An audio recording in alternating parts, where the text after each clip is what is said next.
do with our orphaned and injured seal pups. Before I start, I'll just explain why I have the brush with me. These guys are wild animals and they do bite, so it's just a bit of protection for my legs in case they try and bite me whilst I talk to you all. So with that being said, can everyone make sure that arms and legs are kept the other side of the wall for your own safety. So behind us is the sea, and a few miles in that direction is an area known as the Wash.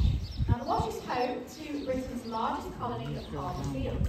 And in the summer months, so around July and August, the mums haul out onto the beaches and sandbanks to give birth to their pups.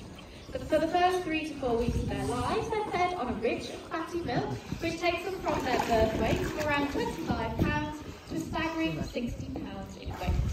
After those 4 weeks, the mum's milk dries up, mum and pup part ways, and the pup is then left to fend for itself. Now that is how it's supposed to happen out in the wild, but it's not always how it does happen, and that's why these guys can sometimes end up here with us. So they can get themselves into trouble, they can get separated from mum in bad weather, and sometimes mum just isn't maternal and she will abandon her pup quite early on. They can also get illnesses. The main ones that we see are lungworm, pneumonia and seal pox, and they can get injuries, so bites from other seals, sometimes dogs walking on the beach, but also from foreign objects like fishing line and fishing nets, frisbees that can get stuck around their necks. Now without mum's milk to help sustain them, they will unfortunately wash up onto our beaches to sadly die of dehydration or starvation. But luckily that's where we come in, and the other sanctuaries around the UK as well. The lucky ones like these guys get called into us by members of the public and dog walkers, sometimes the Coast Guard and the police as well. Now when we receive one of these calls, we go straight out to make an assessment on the pup. Now they don't always need rescuing, they do sometimes come out onto our beaches to have a bit of a rest or a snooze, and on sunny days they like to do a lot of sunbathing. They could also be waiting for mum to come back from the sea after grabbing herself some food. Now she won't normally stray too far from her pup, she will always keep an eye on it, but if she does see any human beings by her pup, she will just abandon it. So that's why it's so important that the first thing we do is observe from a distance, just to make sure we don't interfere between mum and pup, as that is their best chance at survival.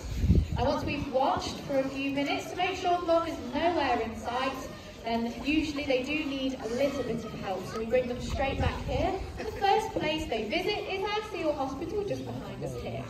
Now in there they all receive a routine course of antibiotics and wormer, and sometimes they need other medications as well, and sometimes a vet visit. But most importantly they receive lots and lots of fish. They're also kept in individual pens as a form of quarantine to make sure that we don't pass on any infections from pup to pup.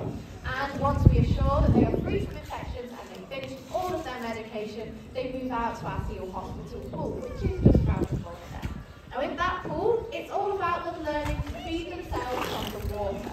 So they go from hand feeding from us to feeding themselves in the water. And once they can do that, they then move over here to our rearing pool, where their only job is to get nice and fat, ready for their release back to the wild.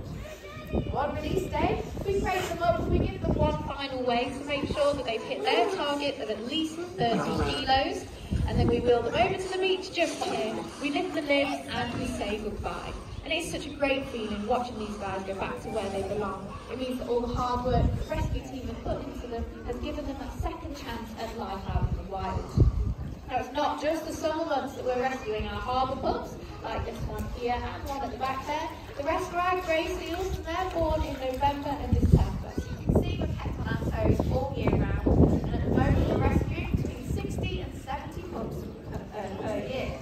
Now this is where it can get quite costly, as on average each pup costs around £2,000, and that's from rescue to release. Now we don't receive any outside funding here at Natureland, so no government grants or lottery money. We do rely on donations, but most importantly, people coming to see us. So I'd just like to say a huge thank you to all of you today for coming to see the seal pups. Your SPP or anything else you might have spent while you've been here does come back into the work that we do. It really, really does allow us to continue our rescue work with the pups. So on behalf of all of us, great thank you for coming to see us today. Now each year to name our seal pups we have a theme. So in the past we've had themes such as Disney characters and Coronation Street characters, tennis players, superheroes, and fizzy drinks and chocolate bars as well. We've had quite a few themes. So somewhere in the sea there is a Cinderella, an Andy Murray, a Twix, a Tango and a Spider Pup. But this year we've gone for restaurants and cafes. So we'll start with our harbour pups. Will you stop it? Just down here is Greg's. And then over at the back there is my old stuff. Now let's explain why he's called that. I do believe that is a chain of restaurants in London. He's named that for a reason. He's what's known as a pre-tagged seal. So that just means that he was rescued by a different seal sanctuary before we had to re-rescue him. So in this case, it was over in the Netherlands, hence the name. He was successfully released by them, but on his way over to the UK, got himself into some trouble and came in with a very bad case of lungworm. He's very, very small and underweight for the age that he was. But you can see that he is filling out nicely, and hopefully not too long before it's round 2 back out in the wild. Now with the grey seals, you might have to bear with me, there's a lot of them and they do look quite similar. So, down in the front here is Chiquitos. Then we, stop that. For any locals around the pool, we've got number 9 over on the right hand side, Tarantino's at the back. This one is Henry's down here. This one is Vine. Anyone who follows us on Facebook, this was the one who was rescued from somebody's garden. Then we've got feisty little Olive down here. Please just wait a minute. We've got Wild Bean Cafe in the middle there. Who are you? Over at the back is Giraffe, and then this one here is Tipsy Cow. So they're on around 3 kilos of fish each per day, and we spread that over 4 or 5 feeds. We found that little and often helps them to gain the weight, ready for release a bit better.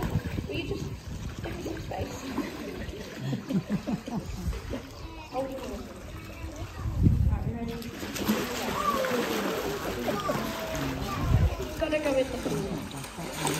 Come on, in we go. You might also notice in their back flippers they do have little white tags. Now our sanctuary tags with white tags, but other sanctuaries, for instance, Benevolent one tag with blue. There are no trackers in the tags, so we don't actually track them. So the way we hear back how they're doing is by sighting. So if anyone happens to see one of our pups out in the wild, they send us a picture or give us a phone call, tell us where they are and how they're doing. So we've had sightings over on the Isle of Wight, but our furthest ones have been over on France and Holland.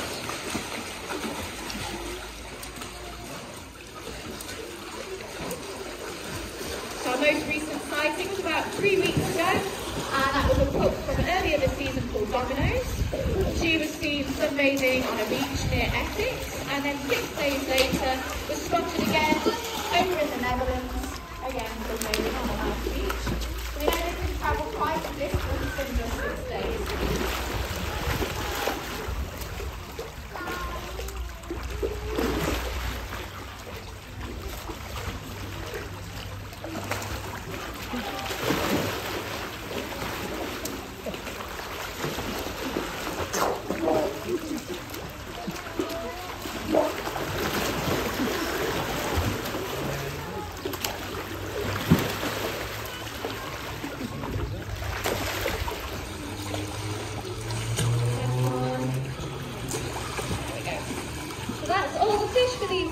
Does anybody have any questions about the pups they would like to ask? If you're too shy, you can just come and speak to me at the end.